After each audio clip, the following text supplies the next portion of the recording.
You are watching The Creative Show, Season 1, Episode 1, featuring Joe Kalinowski and Buddy Scalera, with director Monina Wagner. Take 1. The only show where you will see your creativity-o-meter hit 11 for the entire session.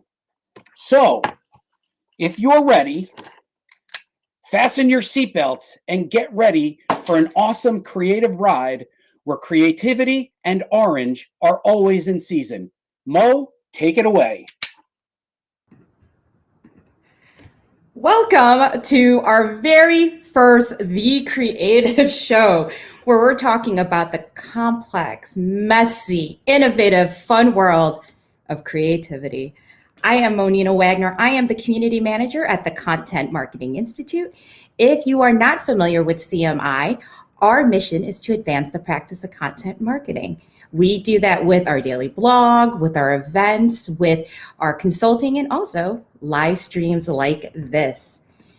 I would love for all of you to jump on into the comments and let us know where you're watching from. I love to know that. I want you to give us a virtual hi. Earlier this week, though, we had a friend of ours on Twitter ask if this show would have cocktails. And I don't know about you, I am all about the coffee today. So if you leave us a comment in order to celebrate our new show, we will be giving away a CMI mug. But you have to say hi to us. You have to ask questions. You have to, give us suggestions. You have to do something, but you can't win a mug unless you comment. Seeing some people, a friend of CMI's. Hello, Jim. We are freezing here in Cleveland too, absolutely. And another friend, Paula, it's good to see you. We're seeing some people from Atlanta.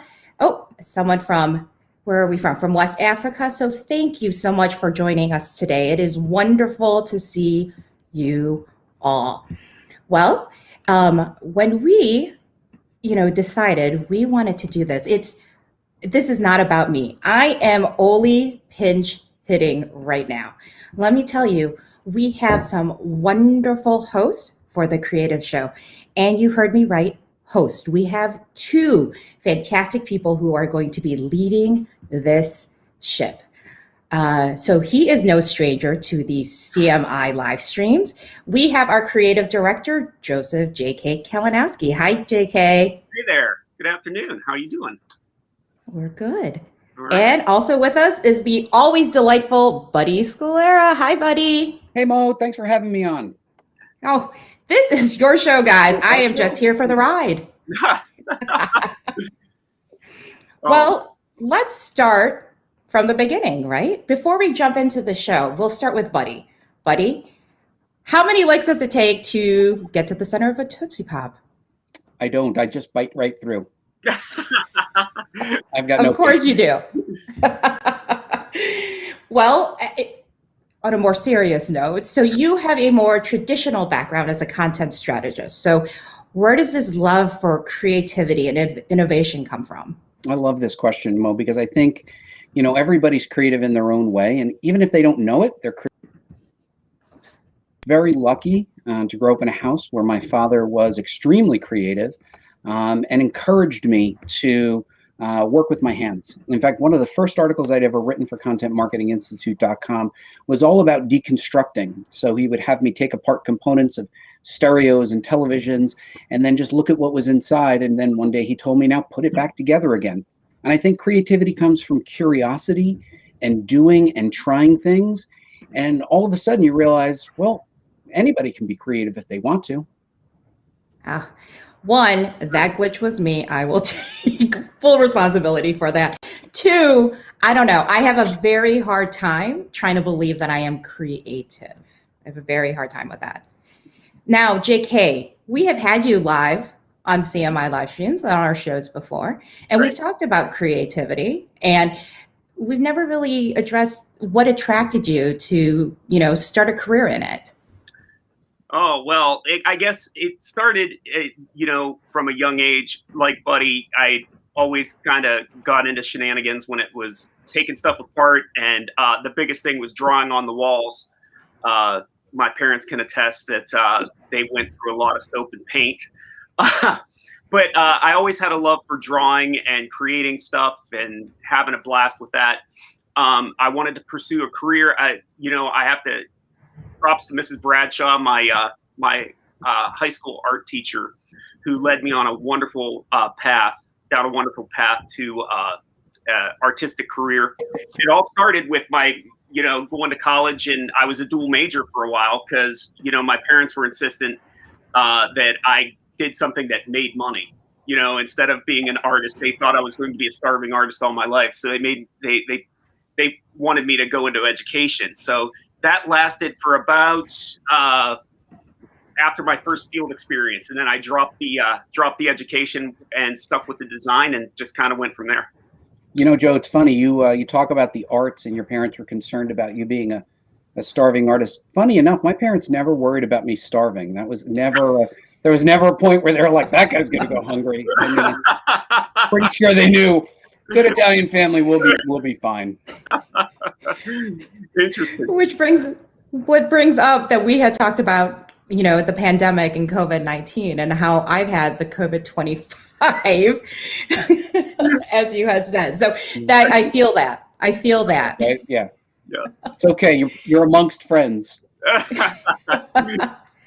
Interesting. Well, speaking of friendships, I love when I get to hang out with both of you. Absolutely. You guys are a hoot. Is that what the kids say? Hoot? That's what the kids say. All of right? them. All of them. So how did you two meet? Do you want me to start there, Mr. Scalera? Because I have a photo. Joe, I have a photo. So Okay. I can embellish with a photo. Okay, you embellish. I'll do the boring part. It was right after Content Marketing World in 2011. Joe Polizzi started the Health Summit. It was a small offshoot show located here in Cleveland, and we were fortunate enough to have Buddy come in and be a speaker. And it was very similar to what now are our workshops and our industry labs at Content Marketing World today. This was one of our first go-rounds, and Buddy was a speaker, and he showed up. I believe he was wearing a Batman t-shirt or something underneath a blazer. And I'm like, that guy's pretty cool. He's going up and talking healthcare marketing, but he's wearing a Batman t-shirt. So I was just standing in the back, and after he was done talking, he come back, and we started chit-chatting, and I believe one of our first conversations was about our friend here, the Bionic Man, Steve Austin. And for some reason, I don't know why, we were talking comic books and Steve Austin, and then a friendship started there, and it's almost 10 years now. So it's been awesome.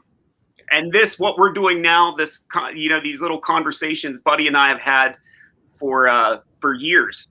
Phone calls at least once a month, just talking creative and pop culture and craziness. So now we're turning it into a live stream. It was funny because Content Marketing Institute was a lot different in those early days, as you guys know.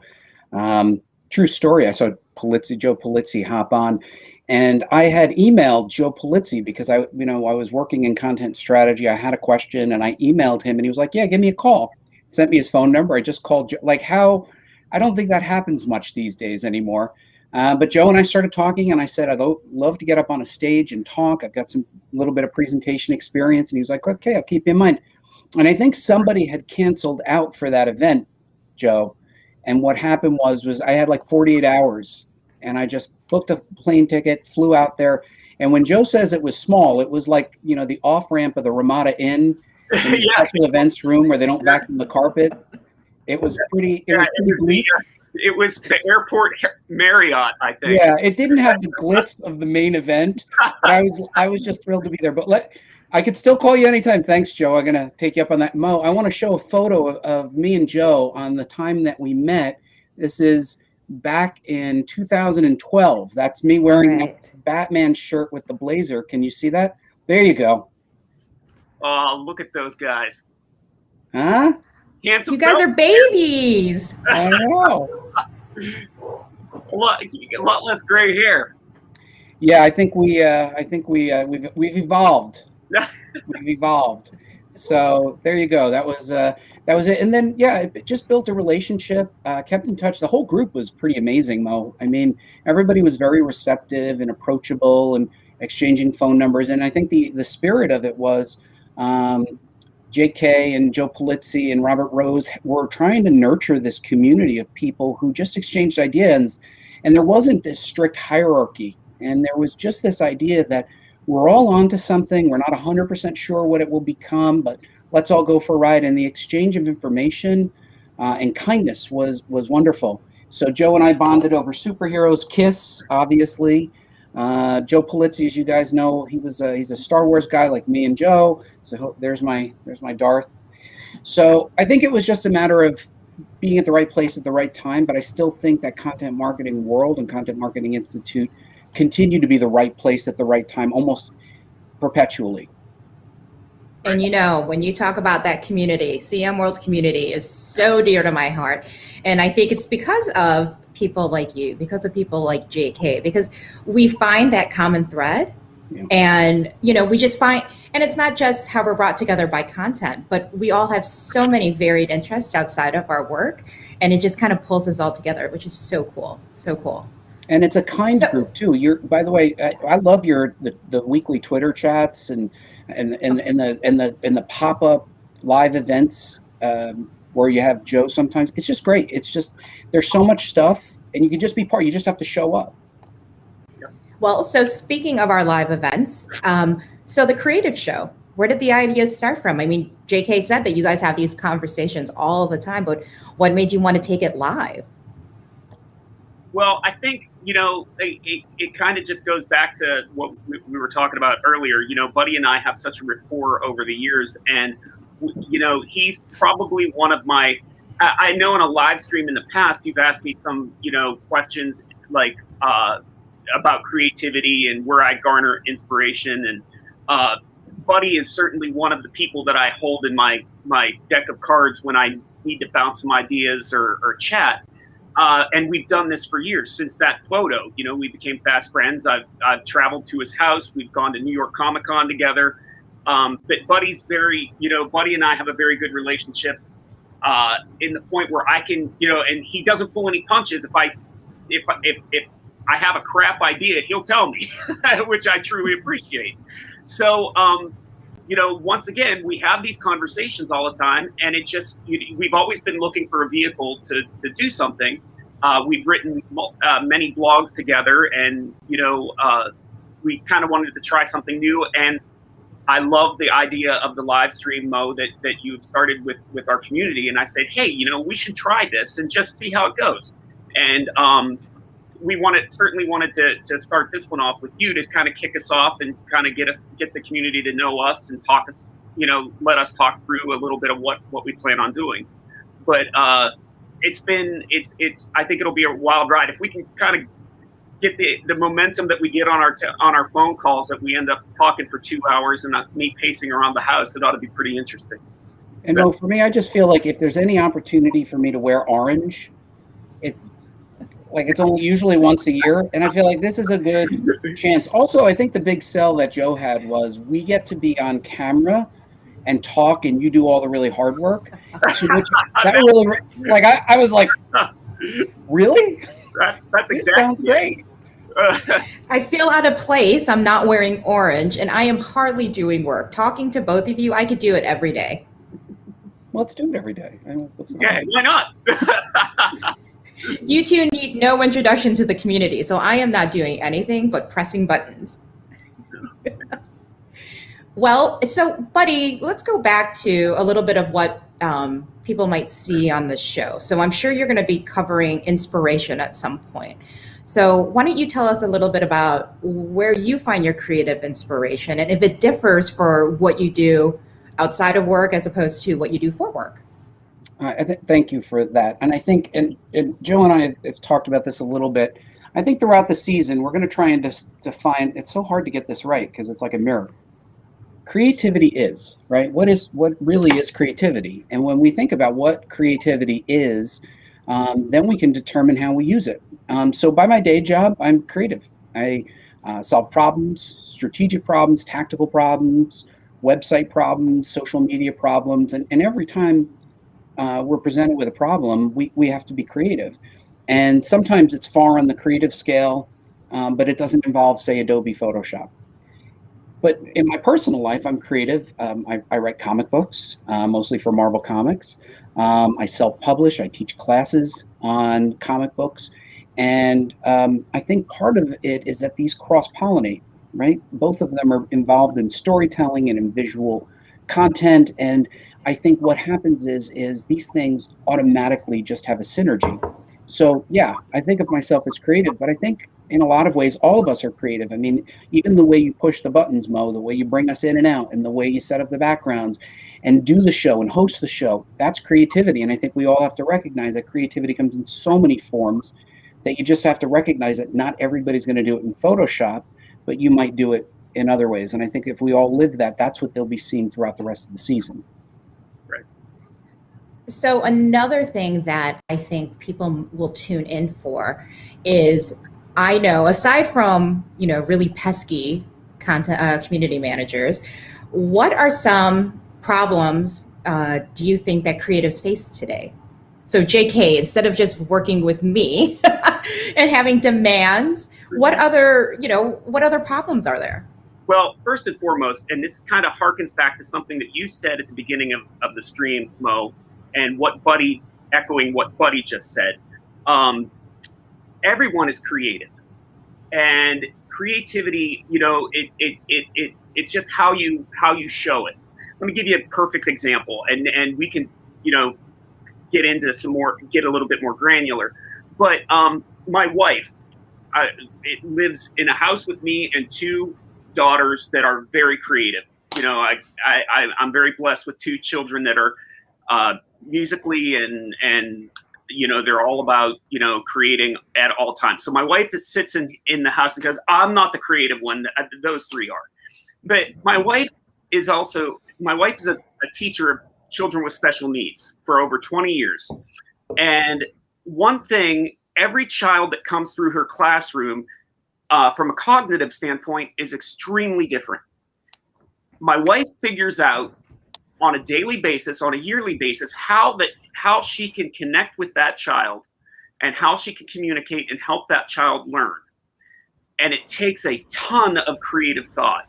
So for people to say that they're not creative is crazy, because everybody has creative solutions and they just show them in a different way. From a creator standpoint, like from anybody that sits down in front of a computer that has to create something, like I'll just use my job, for example. There are one thing that I notice is these days there's a multitude of tools and a multitude of channels. It seems like every day there's something new. I mean, Mo, you know this, going through every day there's some kind of new social platform coming up. There's some kind of new program or app launched. So it's like, how do you figure out where you want to go? How do you figure out where you feel comfortable or where you feel a good spot for you to express your creativity and where you can be the most creative? And I think that's one of the biggest issues that creators are having right now, is just finding that niche and finding that home. But once they do, then all bets are off. Now, I am dying to know, and I'd love for both of you to give us a little story.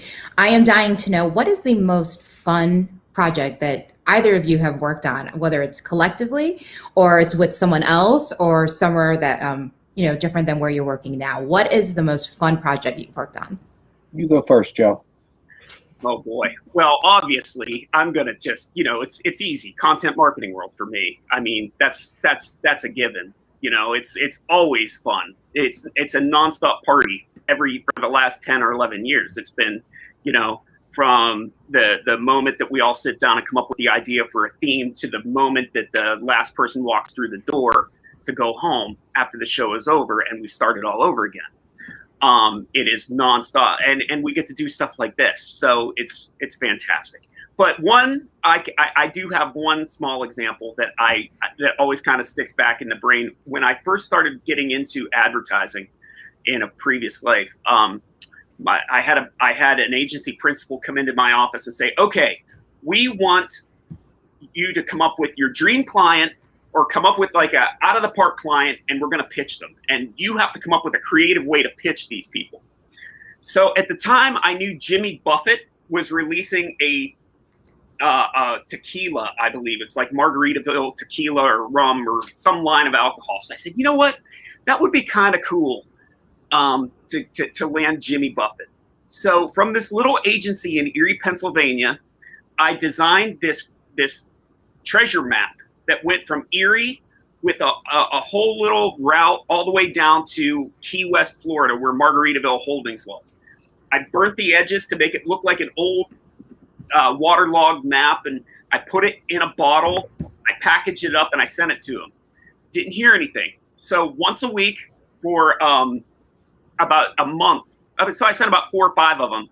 And then finally the Jimmy Buffett's manager ended up calling us, and we got a meeting out of it. So, and it's just from, coming up with, just some pesky kids sending like weirdo messages in bottles to him. So, so that was a fun. How about you, buddy? So during the year of COVID, Mo, we tried to figure out a way to keep the entertainment and education going from comic book school. So in my free time, I run something called comicbookschool.com. And it's usually live events. And Joe came to one year, and we literally teach live. Rather than asking an artist what their thoughts are on art, we give them a big pad and we have them draw. But we knew that we couldn't do that in 2020. So we wrangled a bunch of people together, and they created an anthology, and we did it week by week over an entire year where everybody followed the same steps. We built message boards. We created challenges. We had professionals come in and talk to them, editors come in and talk to them. And on December 29th of 2020, we published a 144-page anthology with 33 creators. Great thing to note, 80% of them, this is their first published work. So what we did was we just said, well, how do we use this creative energy? And we had a weekly meeting, and everybody looked forward to it. And I think creativity is a matter of discovering where your opportunity was. And we were like, well, everybody's home. Let's make comics. So it was a good experience. And I will give a shout out to both Joe and Robert, who influenced that a lot, right? Their books, Robert's book on experience, Joe's book on, media companies, I think drove into my mind that, let's use these learnings. Let's stop building hotels on rented land. Let's go ahead and see what we can do with what we have. And the key thing was, Monina, we just said, we're going to build our own message board. So we went, rooted message boards. We did all the research, and they are resident on comicbookschool.com. So no one's going to kick me off, even though I'm no longer president. That is awesome. Well, it looks like we have some friends who are on with us live. Buddy, it looks like Joe says you can still call him anytime. So that's good news. Very good news. Let's see. We also have, another note for Buddy. Buddy, looks like the color orange. Lisa, I'm going to cut the sleeves off and make this one a half shirt too. And I have to agree. And we also have Lisa talk about, we love the Jimmy Buffett story. I thought that's, I was ready to sing. That's all I wanted to do. Awesome. And Mo, I saw one in there from Amanda saying that you're a great director-producer. That's true. I'm going to give that a thumbs up. Well, thank you. But I do not compare. If anyone knows Amanda Subler, she is the best of the best producers. She is. And Jim wants to give a compliment to both of you for your rooms. Yep. Well, I think we are almost out of time, guys. Yes, Mo. There it is. That's it. The Spider-Man alarm clock, highly digital, synchronized in Swiss clocks around the world, says you're right. We're almost out of time. Oh, my gosh. You will never know what you're going to get with these two, which means you need to tune in every month. It's the last Friday of every month at 2:00 Eastern time for these two and the Creative Show. Thank you, JK. Thank you, buddy, for joining us today, letting me be a part of it. So thank you so much. Thank you to everyone who is watching. Please remember, if you left us a comment, look out for your notifications because we will randomly pick one viewer to win a CMI mug. I am Monina Wagner. This has been The Creative Show. Yes, thank you very much. Until next month, be safe. Take care. See ya. Thank you.